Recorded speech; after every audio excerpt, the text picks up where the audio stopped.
Friends, ఈ వీడియోలో మీకు కిటికీ షట్టర్ ఏ విధంగా చేయాలో చూపిస్తాను. ముందుగా మనం బద్దలు పట్టుకొని ఈ విధంగా తీసుకోవాలి.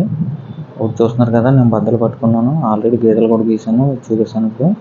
ఇప్పుడు ఈ బద్దలకి కలర్ ఎటువైపు ఉందో అటువైపు మనం నెదర్లు వేసుకోవాలి.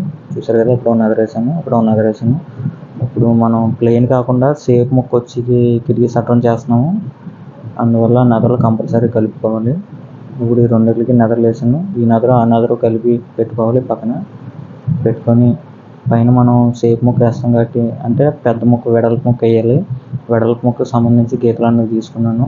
కిందన చిన్న ముక్క వస్తుంది, చిన్న ముక్క తీసుకున్నాను. చూసారు కదా, ఇదే పెద్ద ముక్క. ఈ పెద్ద ముక్కకు సంబంధించి గీతలు అనేది తీసుకున్నాను. గీతలు తీసుకొని కుచ్చులు కూడా పెట్టడం జరిగింది. ఇప్పుడు దీన్ని బెజ్జలు కొట్టుకోవాలి. ఇప్పుడు బెజ్జలకి సంబంధించి ఇప్పుడు మీకు చూపిస్తున్నాను అనమాట. చూసారు కదా, కిందన ఇలా చిన్న ముక్క వస్తుంది, ఈ విధంగా వస్తుంది. ఇప్పుడు దీనికి ఆ రంగులో మనం కప్పు మూలాన వేసుకున్నాం కదా. ఇప్పుడు ఈ బెజ్జల కమ్ములకి ఆ రంగులో కప్పు కొట్టుకోవాలి. మనం ఆ రంగులో కప్పు కొట్టుకొని మూల వేసుకోవాలి. అప్పుడు ఈ మూల ఆ మూల కలుస్తుంది అనమాట. ఇప్పుడు మీకు అది కూడా చూపిస్తాను. ఇదే రంగుల మూల. ఇలాగే మనం దానికి కప్పు పెట్టుకోవాలి. ఇప్పుడు అది మీకు చూపిస్తాను. మూల ఈ గీత ఉంది కదా, ఈ గీత కన్నా కట్ చేసుకొని ఇప్పుడు ఈ విధంగా కట్ చేసుకొని కప్పు పెట్టుకోవాలి.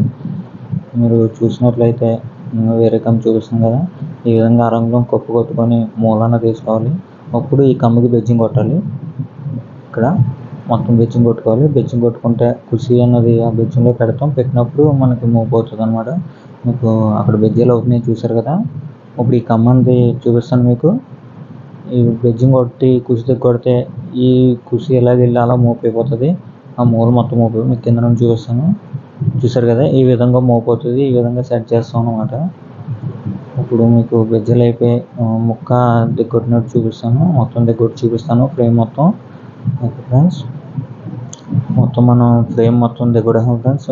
చూసారు కదా, దిగొట్టిన తర్వాత ఈ విధంగా ఉంటుంది. ఇప్పుడు దిగొట్టిన తర్వాత దీనికి షేప్ అన్నది వేసుకోవాలి మనం. చూసారు కదా, ఆ రంగులు కప్పు కొట్టిన తర్వాత ఈ విధంగా మోపైపోయాయి. ఇప్పుడు దీనికి హాఫ్ రౌండ్ అని వేస్తాం మనం. షట్టర్లు తయారయ్యాయి. ఈ విధంగా షట్టర్లు తయారయ్యాయి కదా. ఇప్పుడు పై ముక్క ఉంది కదా, షేప్ ముక్క, దీనికి ఈ విధంగా హాఫ్ రౌండ్ అని వేస్తాం. ఇక్కడ మనకి అద్దానికి తొట్టు అన్నది ఒకటి తీస్తాం. పైన బొద్దు అన్నది ఒకటి వస్తుంది ఎదరు పక్క. మీకు అవి మొత్తం అయిపోయిన తర్వాత చూపిస్తాను. చూసారు కదా, మొత్తం తయారైపోయింది. మనం పైన షేప్ అన్నది ఒకటి వేస్తాం. ఇక్కడ బొద్దు తీయడం జరిగింది ఎదరు పక్క.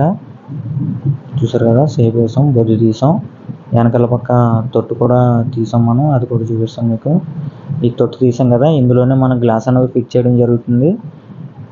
ఈ విధంగా తొట్టు తీసాం కదా, ఇందులోనే గ్లాస్ అనేది ఫిక్స్ చేయడం జరుగుతుంది. ఇప్పుడు దీనికి మొత్తం మనం ఫినిషింగ్ కూడా చేయాలి. అంటే శుభ్రంగా పేపర్ కొట్టాలి. మీకు పేపర్ కొట్టింది కూడా ఉన్నాయి, అవి కూడా చూపించేస్తాను ఇప్పుడే. చూసారు కదా ఫ్రెండ్స్, మొత్తం పేపర్ కొట్టగా ఈ విధంగా నీట్గా అనేది వస్తుంది ఫ్రేమ్ అన్నది. ఈ విధంగా మనం సింపుల్గా ఫ్రేమ్లను తయారు చేసుకోవచ్చు ఫ్రెండ్స్. ఓకే, మన వీడియోలు మీకు నచ్చినట్లయితే లైక్, షేర్, సబ్స్క్రైబ్ చేయండి. Thank you so much friends.